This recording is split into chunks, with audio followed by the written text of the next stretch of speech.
About the offensive approach for the Rockets. Well, rebounding and second chance opportunities have been a huge factor in this game. They've been firing on all cylinders in the transition game, too. I mean, they've really run the break well.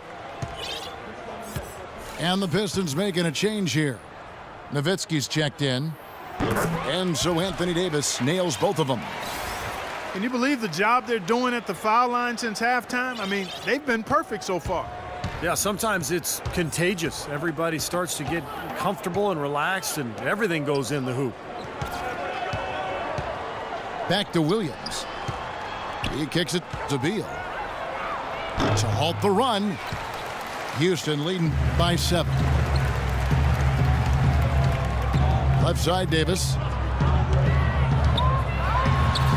The shot is good off the backboard. Davis has got 10 points here in the second half. Whatever their plan was defensively that time, it didn't work. Not if it results in that shot. Time.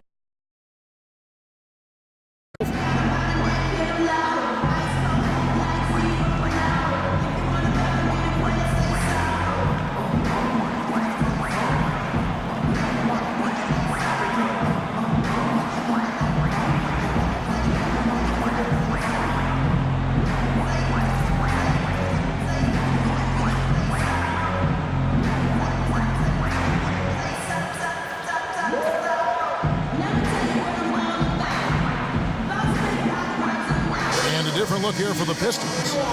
Tyson Chandler, he's checked in for West. Johnson comes in for Green. Ellis, he's checked in for Beal. And Tony Parker is subbed in for Williams.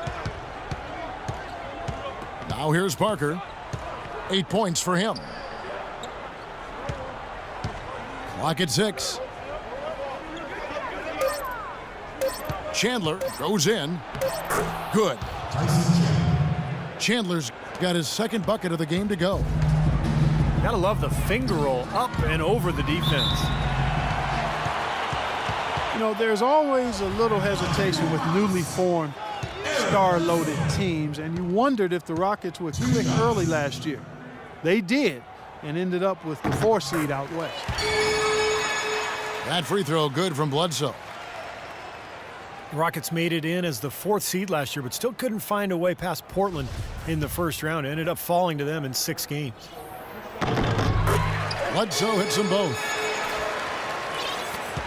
Really, though, it was the start of that series that sunk the Rockets as they dropped the first 2. They fought back, but it just wasn't enough. Yeah, they couldn't overcome that poor start, Kevin. They did fight back, and it looked like a Game 7 was on the way, but then Damian Lillard, with one of the great shots in NBA playoff history, closed things out in dramatic fashion. Brought you right out of your chair, didn't it? Oh, big time. That was a great, great shot he made. Back to Davis. Chandler with the steal. And now the first timeout called here for the Rockets.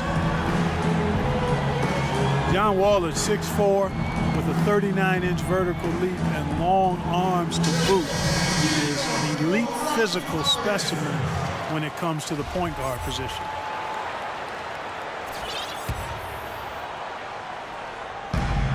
Jefferson, a screen on Parker. I like the call. I thought the defense was moving there.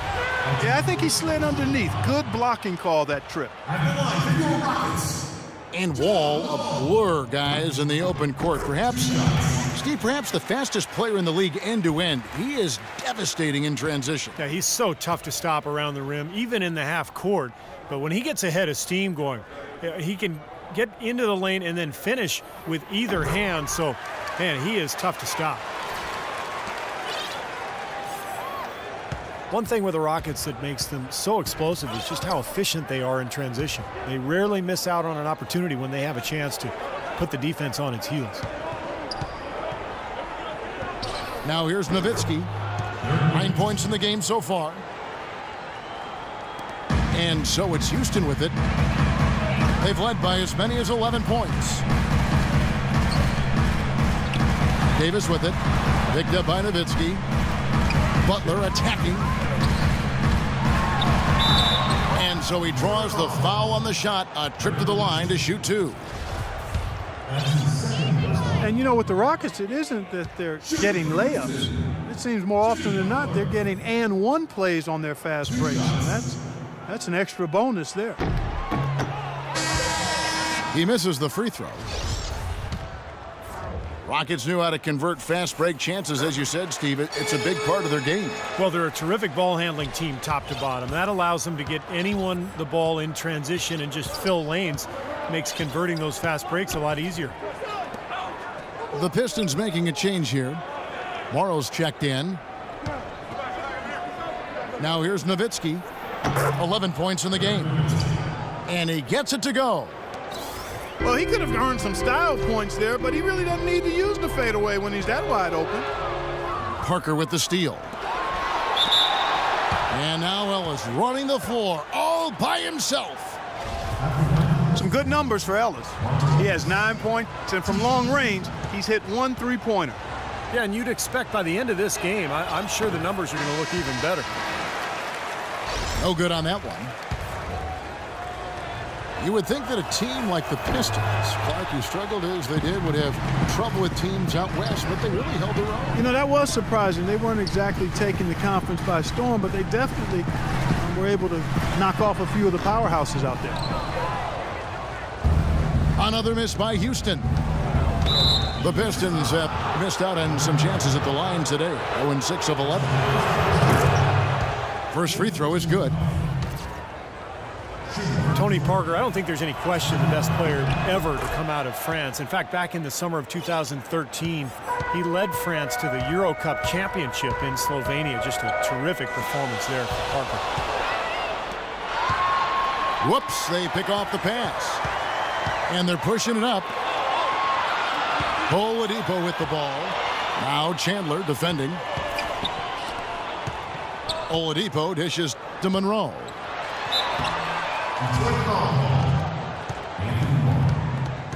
This is his first free throw of the game. Shooting for Houston, Greg Monroe. And the first one drops. And a different look here for the Pistons. Nene, he's checked in for Chandler. Green comes in for Anthony Morrow. Beal's checked in for Monte Ellis. And Darren Williams is subbed in for Tony Parker. And so Greg Monroe hails both of them. 26 seconds left in the third quarter. Outside Williams.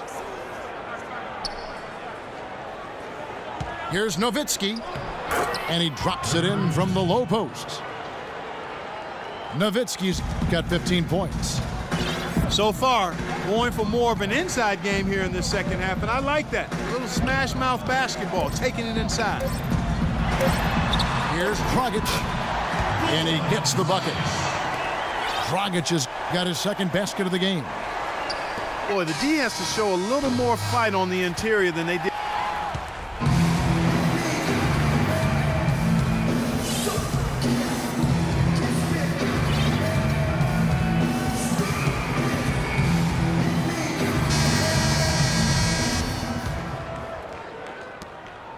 Pistons trailed by 5. Monroe is out there with Wiggins. Then there's Whiteside. Then there's Dragic. And it's Oladipo in at the 1 spot. That's the 5 for Houston right now. Green kicks to Nowitzki. Shot clock at 5.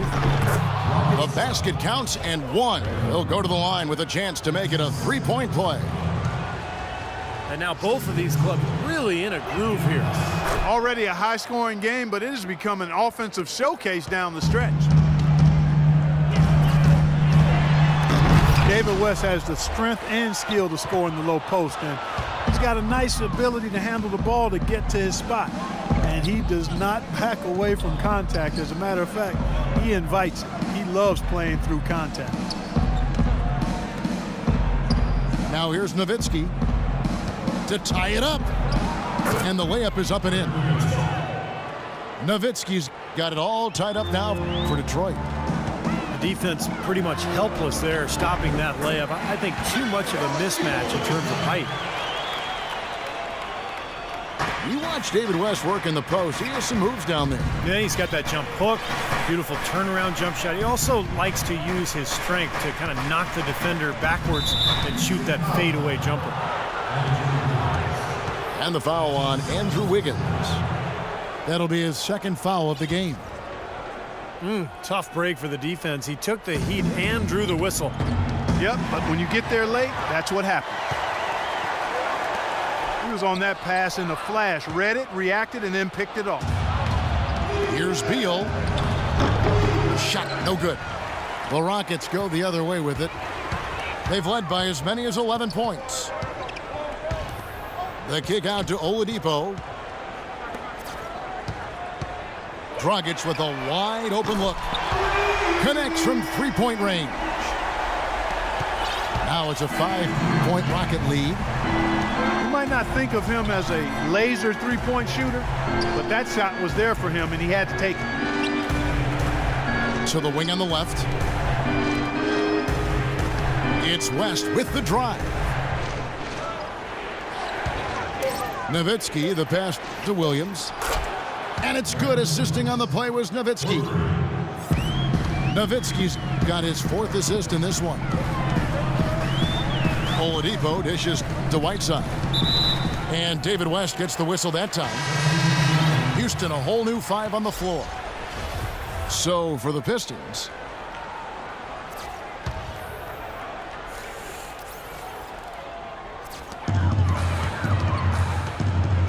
Ellis against Bledsoe.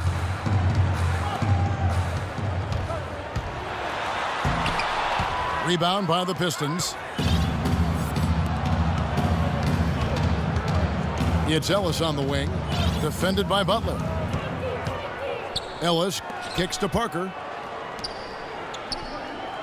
Here's Randolph, and that one is stuffed right through. How about that now? What a sensational finish. Oh, got to be able to get some hang time to do that. Yeah, you got to rise and levitate. Suspend yourself. Yeah, levitate. I know it, man. And glide, and glide. You got to glide in and reverse it home. So sweet. Now here's Johnson, following the miss by Anthony Davis. And a wide open look here for Ellis. And the whistle blows. It's going to be on John Wall. That's his 3rd foul of the game. Obviously, he's not afraid of physical play, but he still needs to play in control. And he definitely wasn't in control that time. Everybody in the building knew it was an over-the-back call. And they take the lead. 12 points for Zach Randolph. Well, I tell you what, when you get this kind of effort and efficiency from him, they're a really hard team to beat. Count that one.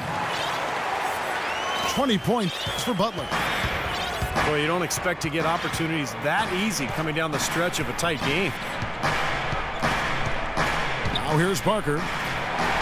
It's stolen by Davis. And he lobs it up. Oh, and the jam by Butler. You can see the eye contact there. Gave a little nod and then burst to the rim for the alley-oop slam. No doubt, Clark. A pair of teammates with a terrific feel for each other out on the floor. And what a play to make in a close game, a potential momentum builder. Now a timeout called by Detroit. Anthony Davis really making a difference here. He just continues to light them up. They're going to have to find a way to make him work harder for his point.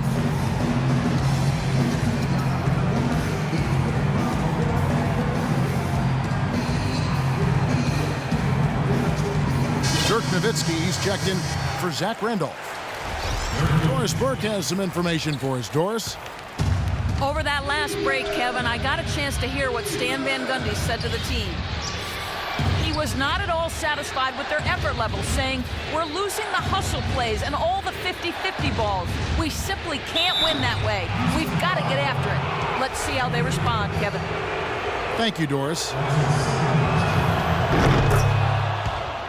Well, we've all seen what Tyson Chandler can accomplish when healthy, and that is some kind of force. Yeah, you know, maybe the best stretch of his career was at the start of the decade, a 2011 title with the Mavericks.